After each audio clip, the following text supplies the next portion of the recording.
ఇప్పుడు ఇక్కడ వచ్చినటువంటి వరదలు కావచ్చు, సంభవించినటువంటి నష్టం కావచ్చు, పోయినటువంటి ప్రాణాలు కావచ్చు, లేదా కేంద్రం నుంచి ఎటువంటి సహాయ సహకారాలు ఆర్థిక సహాయం లాంటివి అందకపోవడం కావచ్చు, ఈ అంశాలన్నింటినీ ఈ విషయాలన్నీ పక్కదారి పట్టించడానికే ప్రకాశం బ్యారేజ్లోకి బోట్లు పంపారు. ఆ బోట్లు పంపడం వల్లే అసలు ఇటువంటి పరిస్థితుల్లో ఇలాంటి పరిస్థితుల్లో కూడా చేయాలన్నంత నీచ రాజకీయం ఈ వైసీపీలకు తప్ప వేరే వాళ్ళకి ఎవరికి రాదు. వీళ్ళ మీద దేశద్రోహం కేసు ఎందుకు పెట్టకూడదు అనేటువంటిది రీసెంట్ గా హోమ్ మినిస్టర్ వంగలపూడి అనిత గారు ప్రెస్ మీట్ ముఖ్యంగా ఆవిడ చేసినటువంటి వాళ్ళు చెప్పిన ప్రకారమే అదే ప్రిన్సిపల్ ని తీసుకుందాం. ఇప్పుడు బోట్లు తీసుకొచ్చి వాళ్ళు బ్యారేజ్ ని డ్యామేజ్ చేశారు అని అంటున్నారు. వెరీ వెల్, అదే ప్రిన్సిపల్ ని తీసుకోండి. ఇప్పుడు వాళ్ళ మీద ఏదైతే చర్య తీసుకున్నారో మీరు నెగ్లెక్ట్ చేయడం వల్ల, మీరు సరిగ్గా యాక్ట్ అవ్వకపోవడం వల్ల, సరిగ్గా పని చేయకపోవడం వల్ల జనాలు చచ్చిపోయారు కదా, మీ మీద కూడా యాక్షన్ తీసుకోకూడదా? మేము చాలా స్పాంటేనియస్ గా రెస్పాండ్ అయ్యాము, ఇమీడియట్ గా ప్రజల్లోకి వెళ్ళాము, కావాల్సిన ఏర్పాట్లను తీసుకున్నాము. చనిపోయారా లేదా దట్స్ అ క్వశ్చన్. చనిపోయారా లేదా దట్స్ అ క్వశ్చన్. చనిపోయారు కదా. ఇటువంటి విలయాలు వచ్చినప్పుడు కొంతమంది అనారోగ్యంగా ఉన్నటువంటి వల్ల వాళ్ళకి సహాయం అందకపోతేనో, వాళ్ళకి టైంకి టాబ్లెట్లు అందకపోతేనో, టైంకి తినాల్సిన ఆహారం అందకపోతేనో చనిపోతారు కదా, ప్రాణాలు పోతాయి కదా.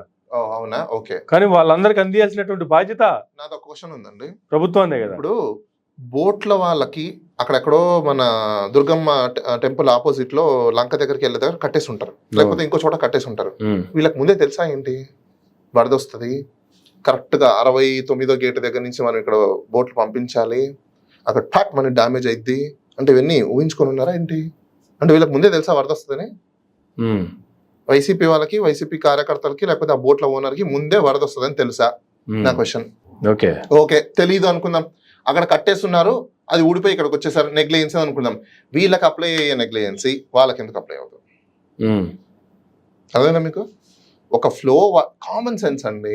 నీళ్లు ఫుల్గా వచ్చేసిన తర్వాత వాడు పోయి బోటు కట్టేస్తాడా లేదా అని చూసుకుంటాడా, లేకపోతే అమ్మ బోటు పోయిందని చూసుకుంటాడా, లేదా ప్రాణాలు కాపాడుకుంటాడా? అంత ఫ్లో నీళ్ళు వస్తే ప్రాణాలు ఉంటే ఈ బోటు కాబట్టి ఇంకో బోటు. అసలు ఆ ఎఫ్ఐఆర్ కట్టడమే ప్రైమా ఫేసి లేదు ఫస్ట్ ఆఫ్ ఆల్ నన్ను అడిగితే. సరే, అసలు కట్టడమే ప్రైమాఫేసి అన్నప్పుడు దాని మీద ఒక ప్రెస్ మీట్ పెట్టి దాని మీద అరగంట సేపు కామెంట్లు చేసి మరి వీటన్నిటిని ఏం చేయాలి? నన్ను ఇప్పుడు వీళ్ళకి అవసకాలు చేశారేమో, ప్రస్తుతం ఉన్న ప్రభుత్వం కావాల్సిన చేసిందేమో, పట్టించుకోకుండా ముందస్తు చర్యలు తీసుకోకుండా మీరు కావాల్సిన చేసి వాళ్ళ మీద వేస్తే ఎట్లా? మీరు కదా పట్టించుకోవాలి. 27వ తేదీ నుంచి మీకు చెప్తున్నా కూడా ఐఎండి డిపార్ట్మెంట్ వాళ్ళు మీరేం చేశారు, ఇది మీ నెగ్లిజెన్సీ కాదా? మీరేం గుర్రాలకి ఏమైనా గుగ్గులు పెడుతున్నారా, కోళ్ళకి ఏమైనా దానా వేస్తున్నారా, లేదా మీ ఇంట్లో పనులు చేసుకుంటూ కూర్చున్నారా? ఎందుకు మీరు 27వ తేదీ నుంచి ముందస్తు చర్యలు తీసుకోలేదు? జనాలకు ఎందుకు ఇన్ఫార్మ్ చేయలేదు? అది చెప్పండి. సరే, జనానికి ఇన్ఫార్మ్ చేయాలి అనుకున్నప్పుడు అట్లీస్ట్ గేట్లు ఎత్తే ముందే ఇన్ఫార్మ్ చేయాల్సిన అవసరం ఉంది. ఎక్కడో వరకు పక్కన పెట్టండి సార్, ప్రాక్టికల్ గా నేనే చెప్తున్నాను. కృష్ణా బ్యారేజ్ కి ఫుల్ నీళ్ళు వచ్చేసిన తర్వాత కృష్ణా బ్యారేజ్ నుంచి పక్కన అక్కడ రైల్వే ట్రాక్ వస్తుంది, అక్కడ ఒక కాలనీ ఉంటది. ఆ కాలనీ వాళ్ళకి నీళ్ళు అంత వరకు వచ్చేసిన తర్వాత కూడా ఆ రోజు నైట్ పెరిగిపోతాయని చెప్పే విషయం కూడా వచ్చి ఎవరు ఇన్ఫార్మ్ చేయలేదు. మణిపాల్ హాస్పిటల్ పక్కన ఉన్న కట్ట దగ్గర నుంచి ఇల్లు మొత్తం వాళ్ళకి చెప్పలేదు ఎవ్వరు కూడా వచ్చి. ఆ రోజు నేను కూడా అదే రూట్ తిరిగా, ఎవరు ఇన్ఫర్మేషన్ కూడా లేదు. నెక్స్ట్ డే మొత్తం మునిగిపోయింది అది నైట్ కి. అర్ధరాత్రి గేట్లు ఎత్తినప్పుడు అలాగే మునిగిపోతాయి కదా. ఇప్పుడు వాళ్ళ నష్టం ఎవరు పూర్తి చేయాలి? ఇప్పుడు మీ తప్పులు కదా, తెలిసి కదా మీరు చేశారు. అక్కడ కాలనీ ఉందని మీకు తెలుసు కదా, ఆల్రెడీ మునిగిపోయింది. ఆల్మోస్ట్ ఆ టెంపుల్ కి దగ్గరగా వచ్చే మొత్తం మెట్లని మునిగిపోయాయి, ఎక్కడిక మన బ్యారేజ్ లోకి దిగే మెట్లని మునిగిపోయాయి. మరి తెలిసినప్పుడు మీరు ఎందుకు వాళ్ళకి ముందే ఇన్ఫార్మ్ చేయలేదు? అక్కడి నుంచి ఎందుకు వాళ్ళని తీయలేదు? అక్కడి నుంచి వాళ్ళకి వేరే చోటికి ఎందుకు తరలించలేకపోయారు? ఎక్కడో కాదు కదా, తాడేపల్లి నుంచి హార్డ్లీ 2-3 కిలోమీటర్స్ మణిపాల్ హాస్పిటల్ దగ్గర. దీనికి కారణం ప్రస్తుత గవర్నమెంట్ అంటారా, లేదంటే గత గవర్నమెంట్ చేసినటువంటి తప్పులే దీనికి కారణం అంటారా? అన్నిటికీ గత గవర్నమెంట్ మీద వేసేద్దాం. మరి దీనికైతే మీరే కదా తీసుకోవాలి బాధ్యత. ఈ తప్పుకి మీరే కదా బాధ్యత తీసుకోవాలి, వేరే వాళ్ళు తీసుకోలేరు కదా. వాళ్ళు ఏం చేసినట్టు ఇప్పుడు వాళ్ళు బుడమేరు పక్కన ఉన్నటువంటి ల్యాండ్లు అయితే ఏవైతే ఉన్నాయో వాటన్నిటిని ఆక్రమించేశారు కదా. బుడమేరులో గేట్లు ఎత్తినా కూడా నీళ్లు సజావుగా పోవాల్సినటువంటి నీళ్ళని సజావుగా పోనివ్వట్లేదు కదా. ఇప్పుడు వాళ్ళు పోనివ్వకపోతే మేమేం చేయాలండి? మీరేం లాగుతూ కూర్చున్నారు 2 నెలల నుంచి? సీజన్ వస్తుందని తెలుసు కదా, కాలంలో ఏమున్నాయి, ఏం పని చేయట్లేదు ఏంటని చెప్పేసి ఇరిగేషన్ డిపార్ట్మెంట్ ఏం నిద్రపోతుందా? నెలలా మేము జీతాలు ఇచ్చేది దేనికి? పుణ్యానికా? మీకు మీరు నిద్రపోవడం కోసం జీతాలు ఇస్తానమా, లేకపోతే మినిస్టర్లకు గుర్తు పుణ్యానికి గెలిపించి కూర్చోపెట్టామా? మీ పని కదా చూసుకోవాల్సిందే. మా 2 నెలల నుంచి నీళ్ళు వస్తాయని తెలుసు కదా, మీకు వరదలు వస్తాయని తెలుసు కదా, డ్యామ్ దగ్గర నుంచి అది కలిసే దగ్గర వరకు మీరు ఎందుకు సర్వే చేయలేదు ఇమీడియట్లీ? ఎందుకు చెక్ చేయలేదు? ఎందుకు దాన్ని మానిటర్ చేయలేదు? ఎవరు చేయొద్దన్నాడు? మేము చేద్దామా? ప్రజలు అన్నారా? ఎవరు చెప్పారు? చేయాల్సిన పనులు చేయకుండా, తీసుకోవాల్సిన జాగ్రత్తలు తీసుకోకుండా, ప్రజలకు ఇవ్వాల్సినటువంటి సైరన్ ఇవ్వకుండా మొత్తం గేట్లు ఎత్తేసి నీళ్ళన్నీ వచ్చిన తర్వాత అదే కదా నెగ్లిజెన్స్. దీన్ని తీసుకెళ్లి గత ప్రభుత్వం మీద నెట్టడం ఎంతవరకు కరెక్ట్ అంటారు? 100% ప్రభుత్వం నెగ్లిజెన్సీనే. ఈవెన్ ఎందుకంటే ఈ రోజు ప్రెస్ మీట్ లో కూడా చంద్రబాబు నాయుడు గారు అడ్మిట్ అవుతున్నారు కదా, ఎన్టీవీలో ఎక్కడ చూసా నేను, మేము ఇవ్వలేకపోయాము, మేము చేయలేకపోయాము, మేము రైతుల సభలో మేము చేయలేకపోయాము, ఆయన అడ్మిట్ అవుతున్నాడు. ఇంకేం కావాలి? ఇంతకంటే ప్రూఫ్ ఏం కావాలి గవర్నమెంట్ కి? సీఎం హిమ్సెల్ఫ్ ఆయన అంటున్నారు కదా కొన్ని చోట్ల మేము చేయలేకపోయాము, ఒక్క చోట మిస్ అయిపోయినా 0 ఎర్రర్ ఉండాలి. చంద్రబాబు నాయుడు గారు చెప్తారు కదా 0 ఎర్రర్ 0 ఎర్రర్ 0 ఎర్రర్ అని చెప్పేసి. 0 విక్టిమ్ ఉండాలి ఎప్పుడైనా. విక్టిమ్ 1 విక్టిమ్ 2 కాదు, ఒకరు మిస్ అయిపోయారు ఇద్దరు మిస్ అయిపోయారు కాదు, 0 మిస్సింగ్స్ ఉండాలి.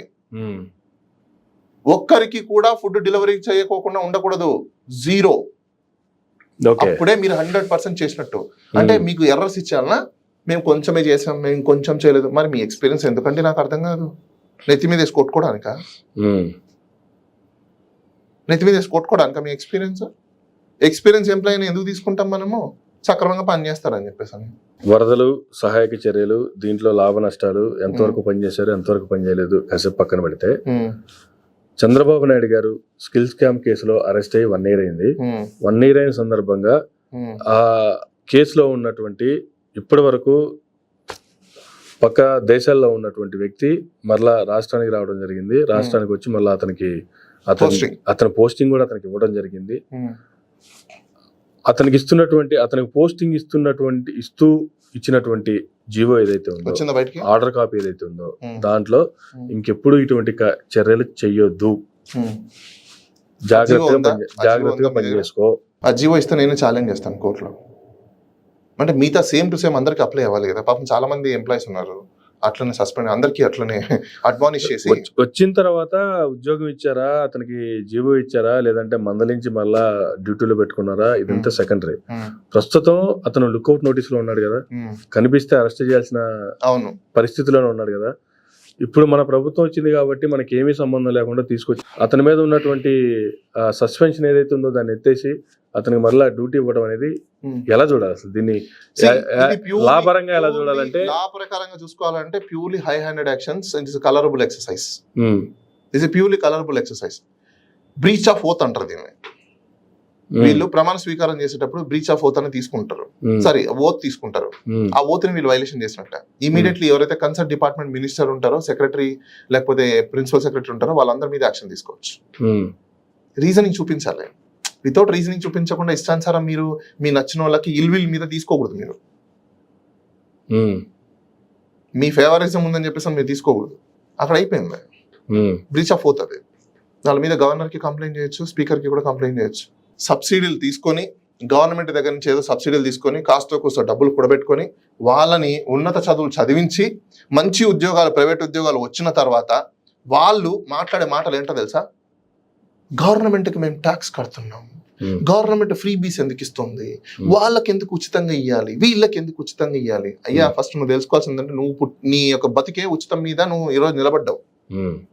నీకు ఉచితాన్ని ఇవ్వడానికి గతంలో ఎవరో ఒకరు ట్యాక్స్ కట్టింటేనే, ఆ సబ్సిడీ అమౌంట్ వచ్చింటేనే మీ నాన్నకు సాలన్న డబ్బులు ఉంటే గవర్నమెంట్ ఇచ్చిన డబ్బుల్ని కూడబెట్టుకొని నీకు చదివించాడు. ఇక్కడ ఎడ్యుకేటెడ్ బ్రూట్స్ ఉన్నారు తప్ప నిజంగా ఎడ్యుకేటెడ్స్ లేరు, నాలెడ్జ్ ఉన్న ఎడ్యుకేటెడ్స్ లేరు. ఎందుకంటే నీ తిండే దాని మీద ఉంది, నువ్వు దాన్ని విమర్శిస్తే వీళ్ళు పొలవమని చెప్పేసి ఐటీ ఎంప్లాయీస్ అందరు వచ్చేసి ఏదో దండాలు వేసేస్తారంట హైదరాబాద్ లో. మీ బతుకులే దాని మీద. మీ తల్లిదండ్రులు కష్టపడి గవర్నమెంట్ సబ్సిడీలు ఇస్తే రేషన్ బియ్యం, ఈ బియ్యం, ఆ బియ్యం తీసుకుని ఈరోజు మీరు చదివించి పెడితే ట్యాక్స్ మీడ కట్టక ఎవడు కడతాడు? పక్కన వాళ్ళు కడతాడా? అప్పుడు మీకు రావాల్సినవి ఎవడో ట్యాక్స్ కట్టిండే కదా వచ్చాయి. ఏం అవతల కామన్ సెన్స్ లేదా? ఇది చదువుకోలేదా మీరు? బుర్ర లేవా మీకు? ఇదేనా మీకు చదువుకునింది? ఒక్కొక్కడు ఎవడో వస్తే వాడు నిజంగా తీసి నాకు పీకాలనిపిస్తుంది నాకు. వీళ్ళకి నాలెడ్జ్ ఎవడిచ్చాడో first of all common sense అసలు కదే. ట్యాక్స్ ఎందుకు కడతాం మనము?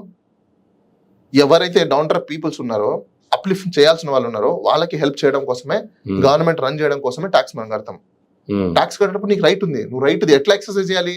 రైట్ పర్సన్ ఎన్నుకునే దాంట్లో ఎక్సర్సైజ్ చేయాలి. నువ్వు అది చేయకుండా, నీ రైట్స్ నువ్వు క్వశ్చన్ చేయకుండా నువ్వు ఉత్తిపోయినానికి వచ్చేసి ఏదో ధర్నాలు చేసేసి ఇవి చేసేసి అవి చేసేసి మొత్తం రాష్ట్రం నాశనం అయిపోయిందని అనేస్తావా?